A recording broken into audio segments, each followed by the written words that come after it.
하나님께서 오늘 하루도 은혜와 사랑 가운데 인도해 주실 줄로 믿습니다. 다 같이 사도신경으로 신앙 고백 같이 하심으로 새벽 예배 하나님 앞에 같이 드리십니다.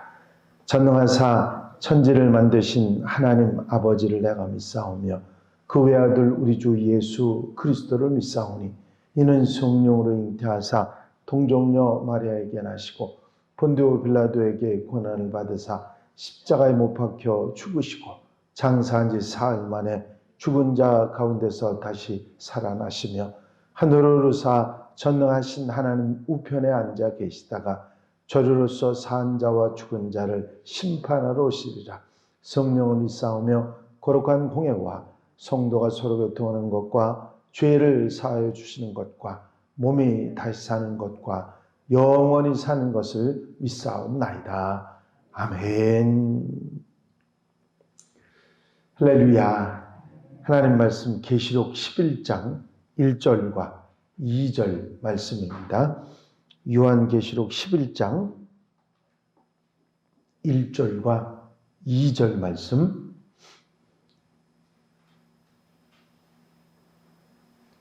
제가 봉독해 드립니다.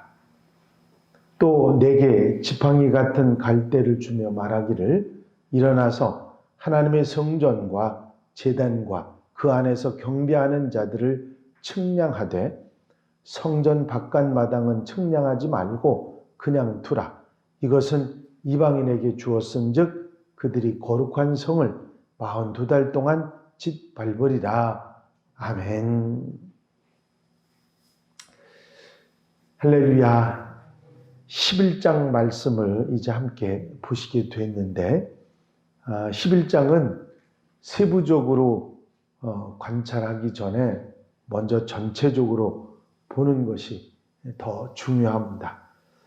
이 11장은 계시록 말씀 중에서도 가장 난해하면서도 중요한 장으로 알려져 왔습니다.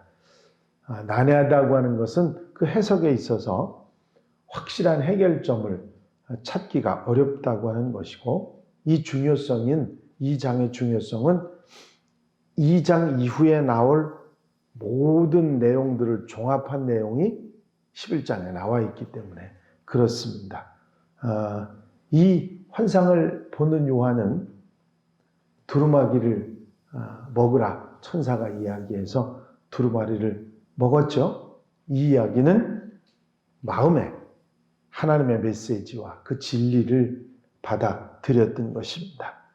물론 그 내용을 아직 세밀하게 말하고 있지는 않고 개략적으로 말하고 있습니다만 이 이야기의 내용, 온 몸으로 체험한 내용의 이야기들을 하나씩 지금 풀어가고 있는 것이죠. 11장의 기록 가운데 과거의 일처럼 과거의 기록처럼 과거 시제로 되어 있는 그런 내용들이 있는데 이것은 시제는 과거라도 결국은 미래에 일어날 일에 관한 말씀입니다.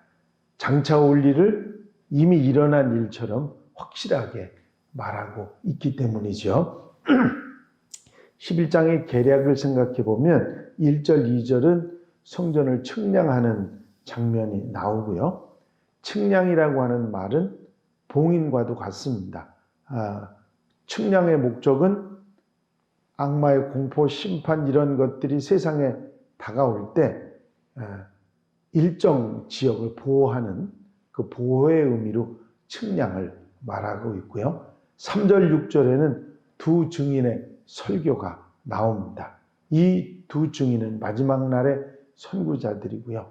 7절부터 10절까지는 적그리스도의 출현과 적그리스도의 잠정적인 승리에 관한 말씀입니다. 적그리스도는 무적행으로부터 나오고 이로 인해서 두 증인의 죽음이 초래됩니다. 11절, 13절에는 이 두 증인이 다시 소생하고 유대인의 마지막 회개와 개종이 찾아오는 이야기가 나오고 11절, 19절에서는 그리스도의 최후의 승리에 관한 말씀이 나옵니다. 주님께서 처음 1000년을 통치하시고 마지막 국가가 형성이 되고 그 국가들의 멸망과 죽은 자의 심판과 하나님과 그의 기름 부은 받은 자들의 나라 건설이 뒤따르게 돼 있습니다. 이 11장이 간략하게 그리고 대략 이렇게 다루고 있는 내용은 이런 사건들인데 계시록의 나머지 부분들을 대다수 말하고 있는 그런 내용이기도 합니다. 요한계시록에서 우리가 분명히 알고 깨달을 수 있는 것은 핵심 주제가 심판이 아니라 교회라는 것입니다. 그게 놀랍고 감격스러운 일이죠.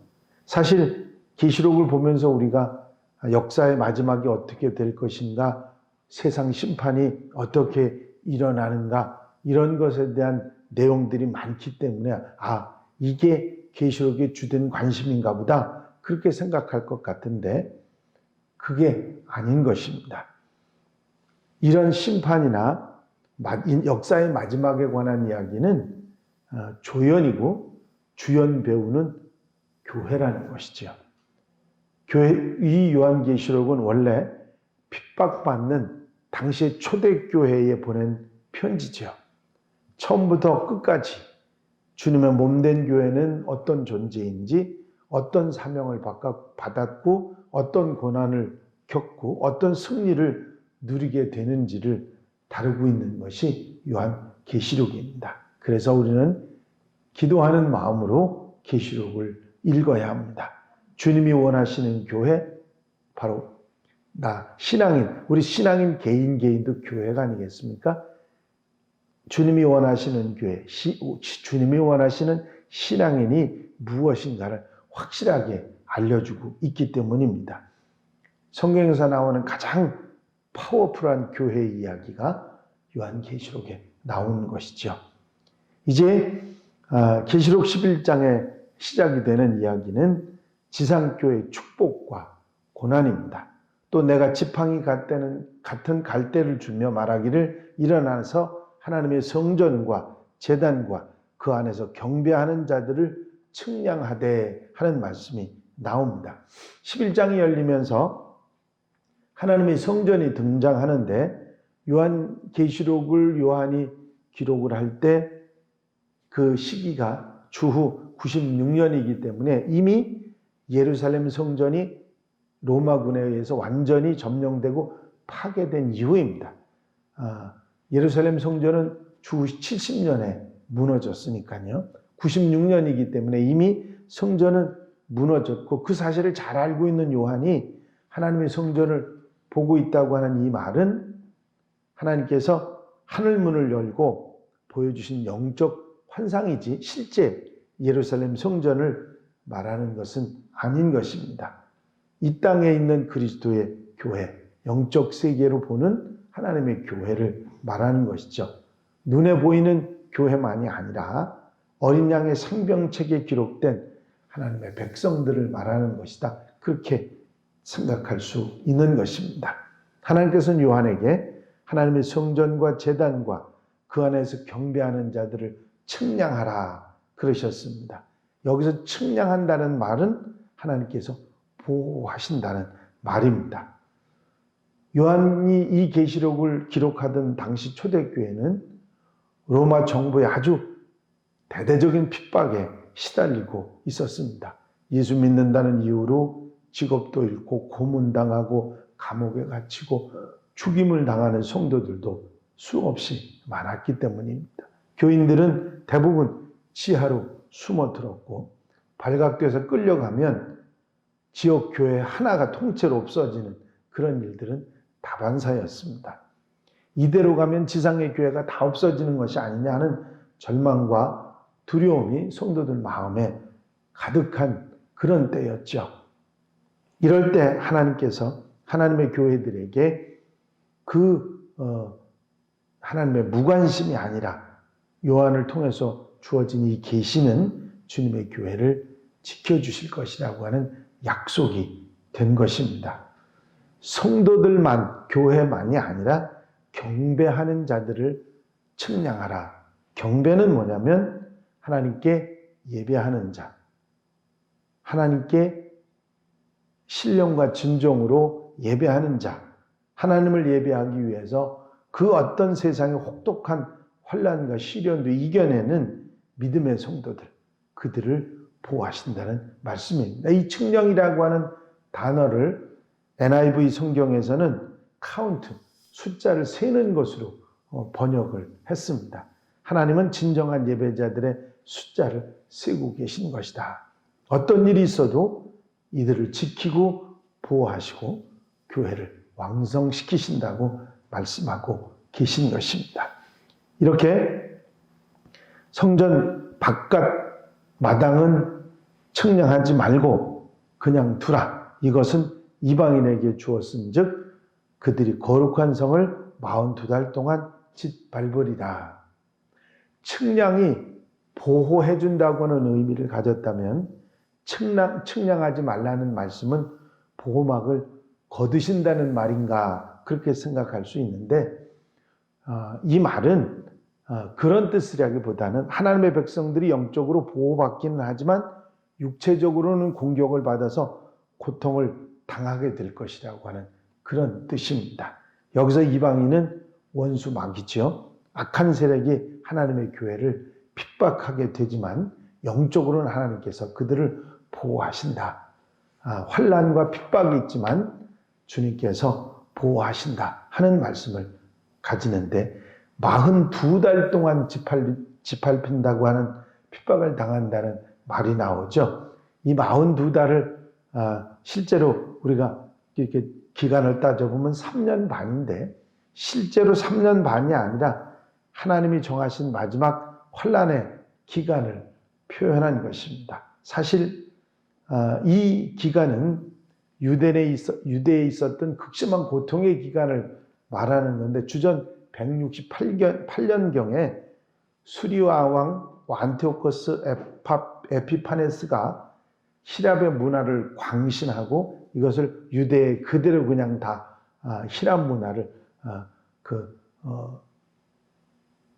전하려고 하다가 그 저항을 받고 폭력으로 이를 진행해 나가면서 예루살렘이 완전히 엉망이 되죠. 당시 8만 명의 유대인들이 죽거나 노예로 팔려갔고 율법의 한 장이라도 율법을 소유하면 가차없이 죽이고 어린아이를 할례를 하면 사형에 처하는 그런 엄청난 일들이 일어나고 돼지고기를 성전에 제물로 드리고 신전 전용의 공창의 방으로 성전의 방들을 사용하고 아주 마카비에 의해서 회복이 되기까지 굉장히 고통을 많이 당하는데 그 기간이 3년 반이었습니다. 하나님께서 보호하시고 완성해 가시는 교회이지만 그 과정에서 이런 고난의 시기가 있다고 하는 사실을 말씀하고 있는 것이죠. 하나님께서는 교회를 영적으로는 보호하시면서 육체적으로는 핍박을 당하는 것을 허락하셨다. 그런 얘기죠. 왜? 그럼 하나님께서 왜 이런 일을 겪게 하시는가? 그것은 바로 성도들이 하나님의 교회들이 가진 사명 때문입니다. 세상 힘으로는 결코 이겨낼 수 없는 핍박과 고통을 하나님의 힘으로 이겨내는 그런 교회의 모습 속에서 하나님의 영광이 나타나는 것입니다. 그때 당시에 최강 대국인 로마의 힘을 대적할 존재는 어디에도 없었습니다. 그런데 불면 날아갈 것 같은 약한 교회들이 핍박을 받으면서도 핍박 속에서도 더 불같이 일어납니다. 하나님께서 함께 하시지 않고서는 있을 수 없는 일이죠. 핍박을 이겨내는 교회는 하나님의 영광을 세상에 드러냈던 것입니다. 바로 그런 놀라운 역사, 그런 정말 그 연약한 교회들이 결국은 로마의 힘을 이겨내고 로마 제국이 기독교 국가로 변하는 그런 엄청난 하나님의 역사가 일어나지 않습니까? 바로 힘들고 어려운 가운데서도 믿음을 지키고 꿋꿋하게 신앙을 지켜냈던 교회의 사명을 감당했던 모습을 로마 속의 교회들 속에서 찾아볼 수 있고 또 마지막 때의 모습을 이렇게 말씀하고 있는 것입니다. 그렇습니다. 우리가 사명에 대한 열정을 가지고 또 최선을 다하는 모습이 얼마나 아름다운가 하는 것을 우리가 알 수 있습니다. 이제 하나님께서는 우리를 영적으로 보호해 주시고 또 사명을 다하기까지 최선을 다해서 도우시는 우리 하나님이신 줄로 믿습니다. 환난이 또 핍박이 있어도 끝까지 열정을 잃지 않고 최선을 다했던 초대교회 성도들의 모습처럼 마지막 때 우리에게 주신 말씀을 두고 끝까지 충성을 다하고 사명을 다하는 하나님의 백성들이 되어야 될 줄로 믿습니다. 기도드리십니다. 김용호 학생, 주님의 인도받는 귀하고 복된 날이 되게 해주세요. 귀한 예물 드리셨습니다. 사랑과 은혜가 영시 많으신 아버지 하나님, 거룩하고 복된 날, 주님의 날에 사랑하는 성도들이 먼저 주님 전에 첫 시간 첫 마음을 드리고 기도하며 하나님을 향할 수 있도록 인도하신 은총을 감사를 드립니다. 우리에게 기도하게 하셨사오니 기도를 통해 주님과 함께 아버지 한 날의 모든 삶을 승리하며 나아가는 하나님의 백성들이 되게 하여 주시옵소서. 마지막 때에 환난과 핍박이 분명히 우리에게 오지만 그것을 잘 견디고 이겨내고 하나님의 보호하심 속에서 승리할 수 있다는 소망을 우리에게 주셨사오니 승리하며 하나님 앞에 영광 돌려드리며 사명에 최선을 다하는 하나님의 백성들이 되게 하여 주시옵소서. 오늘 사랑하시는 성도들 가정 심령마다 하나님의 은혜 가운데 주의 전을 사모하며 찾아오게 하시고 마음과 뜻과 정성을 다해 예배하며 하나님 앞에 영광 돌려드리는 복된 날 되게 하옵소서. 오늘 우리 영우군이 시험을 본다고 합니다. 주님 함께 하시고 도와주셔서 지금껏 배운 모든 지식들이 다 생각나게 하시고 합격의 영광을 누리며 하나님 앞에 영광 돌려드리는 귀한 아들 되게 하옵소서. 주님께서 곁에서 힘이 되시고 능력이 되시고 은혜로 같이 하여 주실 줄로 믿사옵고 이 모든 말씀을 우리 구주 예수 그리스도의 이름으로 기도하옵나이다. 아멘. 주님 가르치신 기도 함께 드리십니다. 하늘에 계신 우리 아버지시여 이름이 거룩히 여김을 받으시오며 나라의 마옵시며 뜻이 하늘에서 이루어진 것 같이 땅에서도 이루어지이다. 오늘날 우리에게 일용할 양식을 주옵시고 우리가 우리에게 죄 지은 자를 사하여 준 것 같이 우리 죄를 사하여 주옵시고 우리를 시험에 들지 말게 하옵시며 다만 악에서 구하옵소서. 나라와 권세와 영광이 아버지께 영원히 쌓옵나이다. 아멘.